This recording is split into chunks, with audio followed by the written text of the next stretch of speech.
Good morning आशीष। आज फिर कुछ ब्लॉक डील्स रेडार पर रहेंगी। कैथलिक सीरियन बैंक यानी कि सीएसबी के साथ शुरुआत होगी, जहां पर एफआईएच मॉरिशस करीब 9.72% स्टेक बेचता हुआ दिखाई दे सकता है। फ्लो प्राइस 352 रुपये 40 पैसे प्रति शेयर तय किया गया है, यानी कि कल की तुलना में सिर्फ 1% के डिस्काउंट पर यह सौदा होने के आसार हैं। 595 करोड़ का ये सौदा हो सकता है। 90 दिनों का यहाँ पर एक लॉक इन पीरियड रहेगा।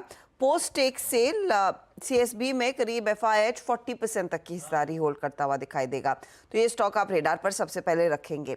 इसके साथ ही आर्चिन केमिकल्स में भी एक सौदा होगा, जहां पर 10% ऑफ इक्विटी बेची जाएगी। इंडिया रिसर्जेंस फंड स्कीम 1 और स्कीम 2 के साथ Piramal natural resources likely sellers रहेंगे। फ्लोर प्राइस इस सौदे की करीब 655 रुपये प्रति शेयर है। ये लगभग 5% के डिस्काउंट पर सौदा होने के आसार है। डील साइज 819 करोड़ आकी जा रही है। तो ये दो ब्लॉक्स होंगे जिन पर आज खुलने के साथ ही नजरें रहेंगी।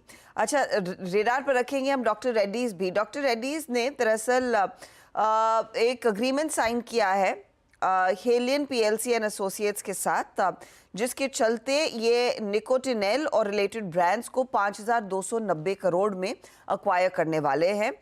ये एक अपफ्रंट कैश कंसिडरेशन होगा कुछ अमाउंट का, इनफैक्ट मेजॉरिटी अमाउंट का, और बाकी कुछ समय में बाकी पेमेंट आता हुआ दिखाई देगा।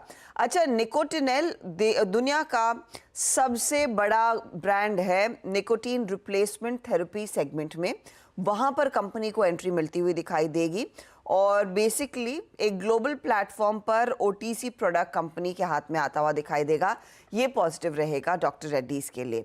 स्पेक्ट्रम ऑक्शन के डेटा पॉइंट्स कल दोपहर को भी हम असीम के हवाले से दे रहे थे, तो जो फाइनल अपडेट आया है वो ये है कि 2 दिनों के ऑक्शन के बाद टोटल जो स्पेंड हुआ है टेलीकॉम कंपनियों की तरफ से वो 11,340 करोड़ का रहा है, जिसमें भारती एयरटेल ने करीब 6,856 करोड़ इन्वेस्ट किए हैं और कुछ स्पेक्ट्रम्स रिन्यू किए हैं, कुछ टॉपअप किया है स्पेक्ट्रम।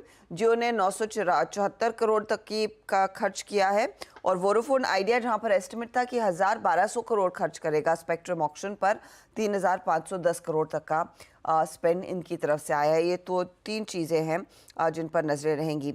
इंडिया सीमेंट अगस्त सीरीज के बाद एफएनओ से बाहर होगा। कल स्टॉक वैसे भी आसमान छू रहा था, 14% तक के गेन्स देखने को मिले थे। जेएसडब्ल्यू एनर्जी की जो इकाई है जेएसडब्ल्यू नियो एनर्जी, उनके हाथ कुछ और ऑर्डर्स लग रहे हैं। 1325 मेगावाट के ऑर्डर्स हैं जो इनको पीपीएस मिले हैं। एक तो सोलर एनर्जी कॉरपोरेशन और दूसरा गुजरात ऊर्जा विकास निगम की तरफ से।